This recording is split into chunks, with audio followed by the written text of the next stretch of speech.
Welcome back to the Rolling Conversations. I am your host, Francisco Lima. And I'm your co-host, Natasha Dillon. And today we're going to talk about things you love to hearing. Yeah, so today we're going to get into a few topics. We're going to talk a little bit about how promotions work. We're going to talk about the importance of having a curriculum. And we're also going to talk about Instagram. Is it a tool or is it a distraction? Let's get it started. The first topic right here is going to be about how promotion works nowadays. A lot of people are speaking about, are people getting promotion really fast? Are they not? Before in the past it was longer, like old school style. How does it look like today? Yeah, so a really hot topic in Jiu-Jitsu right now is the watering down of Jiu-Jitsu. So a lot of people think that in the past it's been a lot harder to get a belt and it meant more in the past. What do you think about that?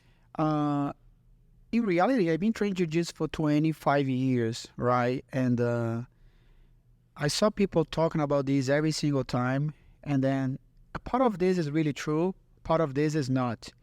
Even in the past, like back in the days in 2000s, I saw a friend of mine being promoted like every single year, like blue to purple belt.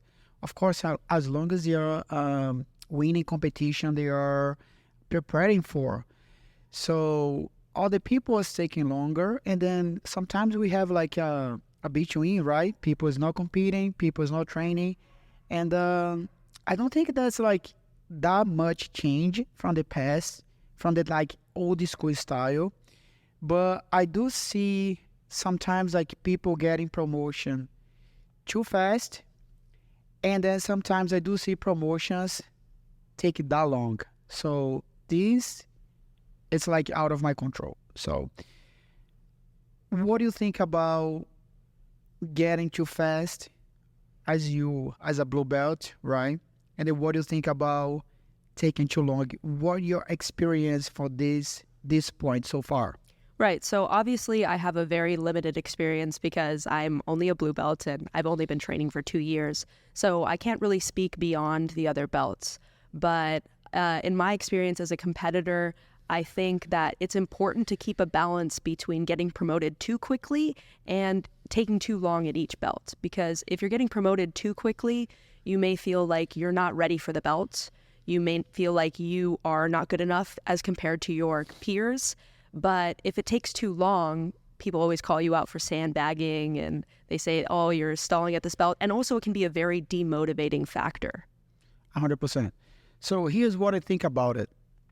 I like to keep my white belts over a year, maybe a little bit longer, but not that much. Of course, it depends like how they are training. Because I believe white belts, they are students, like the new students, like they don't know that much. They are learning all these fundamentals techniques.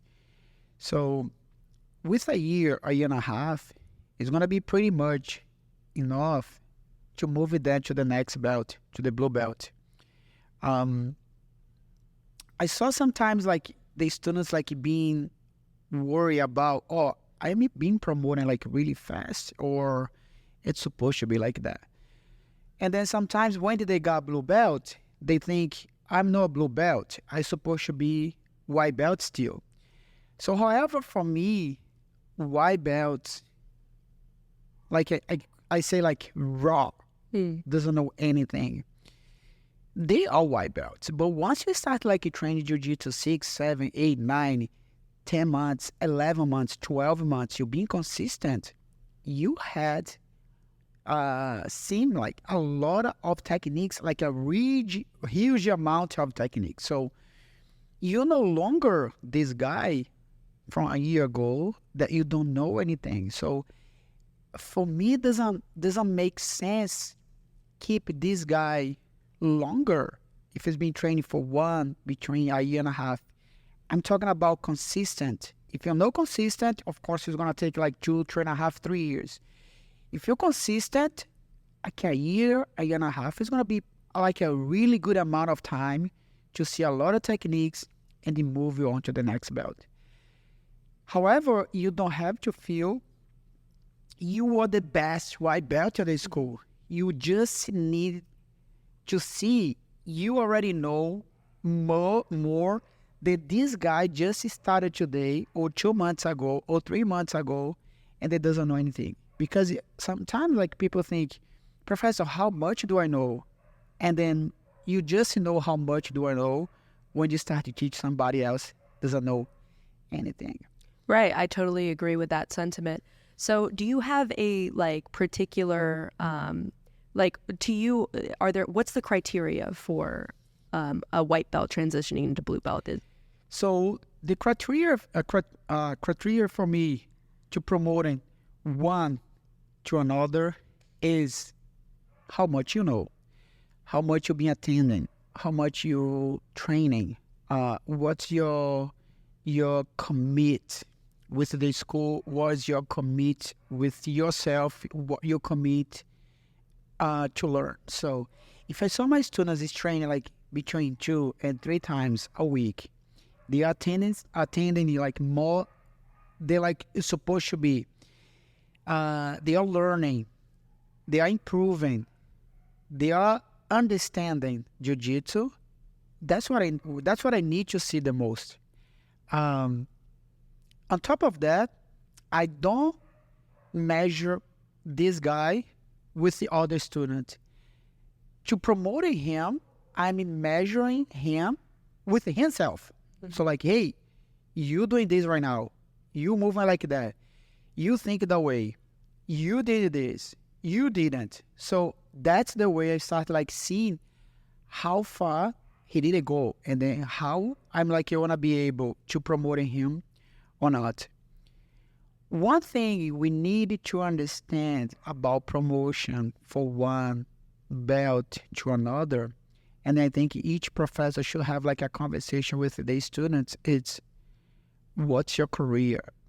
Why you doing this? Mhm. And then if some of the students like they literally dream to be a champion and then they dream to leave this sport as a career, the belt should be taken longer and then make sure we're going to fulfill your students' dreams.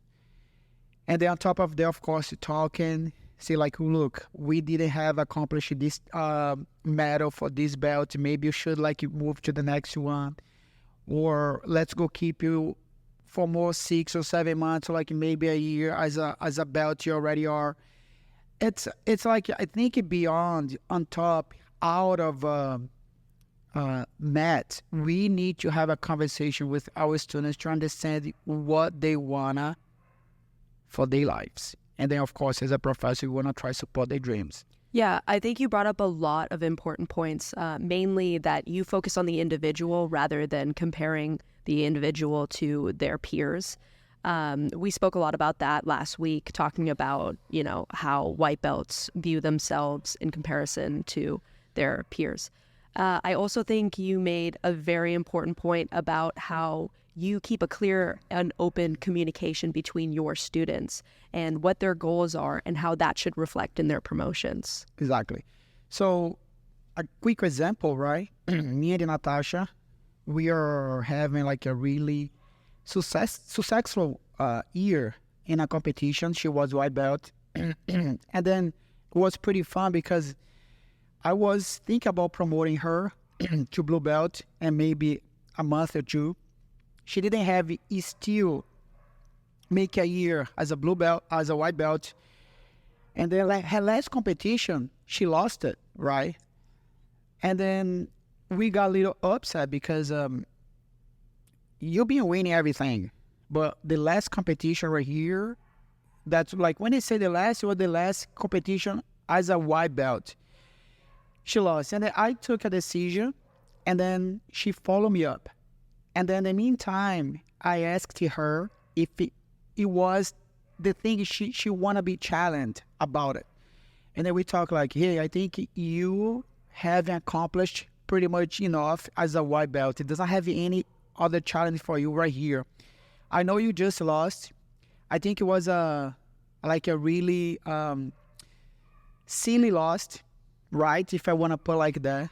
Nothing's gonna like measure or put our understanding about what we do right here and at the edge. Let's move you up to the blue belt, and then right now I want to see what's going on because you need like more challenge for this point of your life. And then she said yes. And then her first competition after she got her blue belt, it was the world champion, and then she got the 30th place. So I was right about this. She took the shot, and then I believe we succeeded because as a week as a blue belt, take 30th place in the world championship, it's like a huge accomplishment.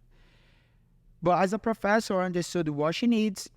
I talked with her before promoting her. We got an agreement, and then we're moving forward.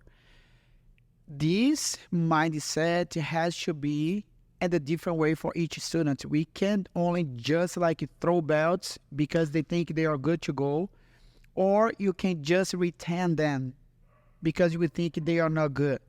We gotta measure every student by themselves. That's what every single jiu-jitsu school is professor should do. But again, is out of control. Like everybody takes different like perspectives. And I think that's what I believe. How about you, Natasha? Yeah, it was actually a very interesting time for me because I had a lot of success at white belt. I did about 9 or 10 tournaments, and I literally had never lost until that last match, which was 2 weeks before Worlds. So when we had that conversation about possibly moving me up to blue belt so that I can compete in Worlds, I was a little bit nervous and concerned because like I had all this success, and then literally the last match at white belt, I lost. By the way, we are into like planning putting you on the world champion At all. that day, the year. Yeah. Was supposed to be next year. So like it's just came like no notice. They're like, we're gonna do that. Yeah, we're gonna do that. Let's do it. Yeah. I remember not necessarily feeling ready, but feeling like I wanted to take the challenge. And when we had that conversation, just you reassuring me that, yes, like you're ready, you like, what's the worst that can happen? We can at least try, made me feel really confident going into Worlds. And I was really happy with my performance. Yeah, amazing. I think if you don't pay attention about your students, if you don't pay attention what they are, what they need, what they don't need, it's going to be really hard to see them succeed. Like, doesn't matter when they say succeed, doesn't matter if it's in a competition or pretty much on the mats. Another thing is really important, I want to point right here as promotion, because sometimes like all these students, like they see somebody else getting promoted, and then they are asking themselves, why is this guy's getting promoted? He's not even good like this. Like, we need to understand like promotion goes in a singular way. How? Ages, lifestyle, and time, of course. So I can't compare like a 18 years old with like a 60 or 70 years old and then expecting they want to have like the same performance and then promoting them the same criteria. It's going to be, as a professor, it's going to be stupid, right? So I have like a 63 years old right here training my school. He's amazing. He does unbelievable great. But I'm not expecting he's going to be such a good athlete as a 18 years old, because 18 years old, maybe they're just going for school, doesn't have any responsibilities, doesn't pay bills. It's just like living life. I'm putting like in a big picture. I know a lot of like 18 years old already have like a lot of responsibility, like just like make a point. When he's 63 years old, this guy already like have enough in life, family to take care, job to take care, another responsibilities during the day, and then he comes right here just to have like some fun, Right. distress, get out of his regular life. So how I'm expecting this guy is gonna perform as like the other guy. So I can promote it then and the same perspective. The point is how they are improving on their ways. And then that's what matters the most for me as a professor. I totally agree. It would be a completely unfair comparison. But just to point out, Takashi is killing it. And also, he will be competing in Masters Worlds, which we're super excited to see him in. I'm excited too. And then just pointing again, promotion is like a private way to see your own progress. That's no to see the others. Right. Yeah, so you spoke a little bit about the promotion from white to blue belt. Does that change from blue to purple, or do you keep the same themes in mind? It's gonna be the same way. As long as you wanna be like a housey trainer, or you wanna be a competitor, you're gonna change the way you're gonna see each other. So if you like wanna be a competitor, we're gonna like promote you by your accomplished, because that's what I believe. You wanna accomplish something as a competitor. If you just want to train at a school, you just want to succeed to you and then help your teammates to get better, you're going to see you in another way. So the promotion goes through white to black belt, supporting what your expectation was, your dream, what kind of career you want to have at your jiu-jitsu training. Absolutely. So we've spoken a lot about promotions. What is the importance of having a curriculum to you? That's like a big point. I think white belts, in order to get the blue belts, they need to see like a sort of amount of techniques, basic techniques, baby techniques. They need to see fundamental technique that's gonna give them understanding to the next belt. When you start like mix it up that much, they still learning, but at some point you start like compromise like the evolution. So I think if you keep like a nice basic curriculum, and then of course teaching techniques, that's they start to understand like the next step of a blue belt. When they got the blue belt, their body, their mind, they already know how to move in the right direction, and then of course they want to be like a really good like easy way to start like moving forward to the next belt without feeling I don't know anything, I don't know this, because and then at some point I struggle most with do not knowing like a lot of fundamental technique. I started like learning and later in my career, right? So what I learned, I gave to my students what I didn't have. It's really important. Yeah, I think it is really important, especially as a white belt. You're still learning how to move. How are you expected to do some matrix back take, right? So like building that fundamental building blocks for them, I think it's really, really important, especially since your foundation is going to be everything that you build off of.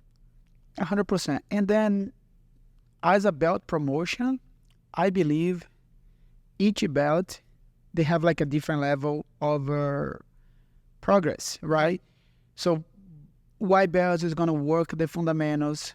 Blue belt right now is going to try master. These are like fundamental techniques, and they start like see intermediate technique. That's going to help them to the next level. Purple belt is going to be like an intermediate belt. So you start like faded, like all these bad habits as a white to the blue belt, and then like moving forward in like directions of like a more pure technique when you start like literally thinking of like easy way to the brown belt. And the brown belt is pretty much almost a black belt, right? So a brown belt, that's the guy start like sharpen all your techniques in order to get the black belt, and they already like have these techniques really knowing better than anything else. And then when you get your black belt, right now you gotta make sure everything you learn like literally makes sense. And then we start like back to the fundamentals, and then start like see, okay, I know this. Like right here, I got to get better. Right here, you cannot only be a black belt, one thing. Right now, you gotta understand like the whole process, because that's why your students like need this for you, right? Absolutely, you got to understand the breadth of the game so that you can teach it, right? Yeah. So, like back to having a curriculum. So you said that at white belt, it's important to go into fundamentals, and then you slowly incorporate some intermediate and advanced techniques for your more advanced students. Does that play a factor into promotions? So once you get into blue, purple, brown belt, are you expected to know a certain set of moves? Do you have belt tests, stuff like that? I don't do have a belt test because I never had, right? Old school. I never had it. I don't know if another jiu-jitsu school, they used to do that, but I never had. I was like being promoted by timing, right? And accomplishments, right? I was competing my white belt, blue belt, purple belt, my time as a brown belt as well. So my professor never asked us to. I saw one belt. What do you say again? Test only once, but it was only once. I never saw this happening again. So what I believe about jiu-jitsu, it's literally time on the mat. And then jiu-jitsu, it's not like a martial arts that you need to learn this technique and one day or two or three or four or five. It's like a martial arts. You're gonna repeat this technique for your whole life. Like I've been doing jiu-jitsu for 25 years. I've been doing like bump sweep like for 25 years. Like I've been doing armbar for 25 years. And then that's what makes my armbar better. That's what makes my bump sweep better, my omoplata better, because I've been repeating for 20 years. So I'm not expecting this omoplata is gonna be 100% perfect after he's like a year and a half training as a white belt, because it's not gonna be. Also, I'm not gonna expect his De La Riva sweep is gonna be amazing when he's gonna be like a blue belt, because I know it's not gonna be so much to understand. I'm not expecting that he's like bolos and the back takes is gonna be amazing when he's gonna be purple belt, because I know it's not gonna be. It's gonna be later, but I do require they at least already knowing those techniques, because it's important, like each step for the next level, right? A big thanks to Loomis for taking care of our social media and advertising, and especially for arranging this podcast. If you have a business in Southern California and want to get known beyond your usual crowd, please check out Loomis. They can help your business stand out. So, Natasha, on top of that, talking about blue belts and white belts curriculum, what do you think about social media? So what do you think social media does work on those new bred and the old students? It is a distraction or like a new tool? Yeah, so for myself, I love social media. I consume a lot of content on social media, especially jiu-jitsu content. I watch podcasts. I watch YouTube videos explaining techniques. I watch instructionals. I watch all of the Instagram posts of just random techniques, the jokes, everything like that. I love being involved with that. However, I do feel like there is a point where it inhibits your growth in the gym, just because we have access to all of this content all of the time. And especially through the beginner belts, it's just too much information that you don't have the ability to implement into your game. The reality of the situation is when you watch a 15-second video on Instagram explaining a random technique, you're not going to learn that technique by watching that video. I use it more at an entertainment level. What do you feel about that? I totally agree with you 100%. And then that's when you start like getting the students like mindset confused. And then when a jiu-jitsu school doesn't have a curriculum, they got literally lost what to teach the white belts and then how to keep them in a good way, tracking up to keep learning. So I believe the social media, as you said in the beginning, is an amazing tool. I do watch a lot of videos. I do watch a lot of techniques, because we are learning. I don't know everything. I like to say this for my sons. I don't have any shame about that. I don't know everything. If you have any questions for me that I don't know, I want to try search, research, talk with the friends, talk with like other black belts, help me with this, and then I want to try come back with my students like answer. But I think And at some point, social media helps a lot because it keeps the mind of your students like open for the other techniques. Sometimes you can see one technique that you watch in class and that you cannot remember. And I have like these difficulties when there was white belt. Like I tried to remember what kind of technique my professor taught me. Like I couldn't see anymore and then sometimes like going to the school, professor's going to show another technique. And I'm going to show this technique again. It's like, how I'm going to like repeat this technique. So the social media helps with that. You can tap YouTube, omoplata, you want to put omoplata, you want to see omoplata, armbar.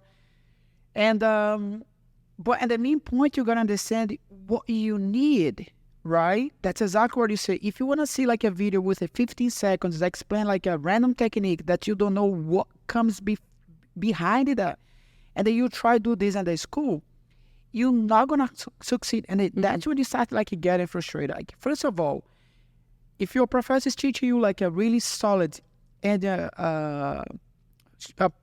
fundamentals program, that you're going to build it up your way to learn this technique eventually later, I think is good. If you want to learn this technique and they start like repeating like slow, step by step, until you understand like maybe 6, 7, 8 months, a year, I think it's totally fine. But I don't want you guys get overwhelmed with all these techniques and you think this is a technique that should be part of your program, because if you're a white belt, it is not, right? They have techniques right there like people showing. By the way, I think it's too much, right? Like I saw one video like yesterday, like a guy like teaching like in a class at a knee bar for white and the blue and the purple belts. Like, come on, it's like losing control, right? We gotta understand which belt needs for, and it needs like to improve and then jiu-jitsu. Like we can mix it up their minds, right? You gotta, first of all, protect them against injuries because it's gonna happen. And then second, you need this, you need this, you need this. Let's go work this. You gotta believe what I'm teaching you, and I promise you, later on, you're gonna be an amazing fighter with all these techniques. It's not gonna happen 1 month. It's not gonna happen 2 months. It's not gonna happen like a year. It's gonna take time. Yeah, I completely agree. And I want to get into that a little bit more, what you were talking about, teaching knee bars, heel hooks, and toe holds and stuff to white belts and blue belts a little bit later. But in the beginning for myself, I consumed so much Instagram jiu-jitsu content. It's crazy. I have thousands of videos saved, but the reality of that situation is I haven't gone back and looked at them. How many techniques have I gotten from Instagram? Maybe 1 or 2.